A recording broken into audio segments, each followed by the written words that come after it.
Hello बच्चों, let's see the question. The question says the phase difference between two waves at the place of constructive interference is given as an even multiple of pi. हमें बताना है कि दिया गया statement true है या false है। ठीक है बच्चों, यहाँ पर इस क्वेश्चन को समझने के लिए हमें समझना होगा हमारा की कॉन्सेप्ट।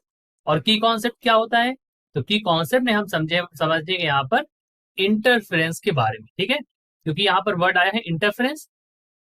तो बच्चों इंटरफेरेंस में होता क्या है? इंटरफेरेंस में होता है superposition of waves. So interference में आपको ध्यान रखना है, it is based on the superposition of waves. Waves जो है वो सुपर इम्पोज करती हैं, तो वहां पर इंटरफेरेंस होता है। इंटरफेरेंस दो तरह से होता है, एक होता है कंस्ट्रक्टिव इंटरफेरेंस, ठीक है, और एक इंटरफेरेंस होता है जिसको हम बोलते हैं डिस्ट्रक्टिव इंटरफेरेंस। ठीक है, तो कितने प्रकार के इंटरफेरेंस में? Constructive interference and destructive interference.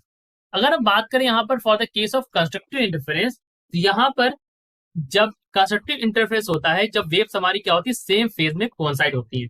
तो हम कह सकते हैं that when same phase coincide, उस केस में हमारा होता है कंस्ट्रक्टिव इंटरफेरेंस। और जब अपोजिट फेज कोइंसाइड करते हैं तब हमारा होता है डिस्ट्रक्टिव इंटरफेरेंस।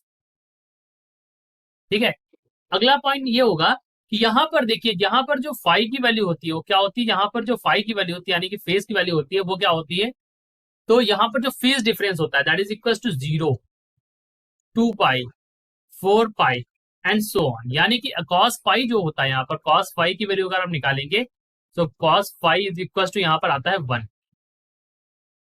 वेयर एज अगर आप डिस्ट्रक्टिव इंटरफेरेंस में देखेंगे तो यहाँ पर जो फाई की वैल्यू है वो यहाँ पर क्या होती है? डिस्ट्रक्टिव इंटरफेरेंस के केस में यहाँ पर होती है पाई, 3 पाई, 5 पाई, यानी कि यहाँ ऑड मल्टीपल ऑफ पाई होता है, यहाँ पर ऑड मल्टीपल ऑफ पाई। ठीक है, फर्दर देखते हैं।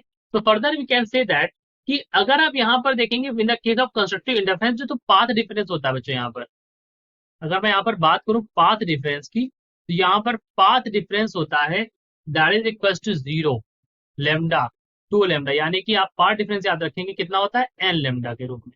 और यहाँ पर जो पाथ डिफरेंस होता है, पाथ डिफरेंस, आइए पाथ डिफरेंस आया कहते, देखिए फेज डिफरेंस बराबर 2 pi by lambda into path difference, ये फॉर्मूला होता है। मैं बता देता हूँ ये भी आपको, फेज डिफरेंस बराबर 2 pi by lambda into path difference, और पाथ डिफरेंस को हम डेल्टा लेमडा से दिखाते हैं। तो delta phi is equal to 2 pi by lambda into delta lambda. ठीक है, अब इसको काट नहीं देंगे आप, ये फेज दिखा रहे हैं, पाथ दिखा रहे हैं। ठीक है, लेमडा से लेमडा नहीं काटेंगे। ठीक है, अभी यहाँ पर पाथ डिफरेंस की वैल्यू जो होती है वो कैसे होती है बच्चों?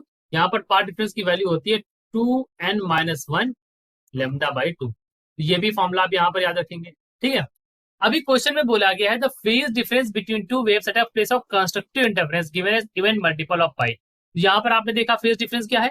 The phase difference is even multiple of pi. ठीक है, इसका मतलब जो दिया गया स्टेटमेंट है हमारा, दैट स्टेटमेंट इज ट्रू। यही हमारा आंसर हो गया। I hope you understood it. Best of luck.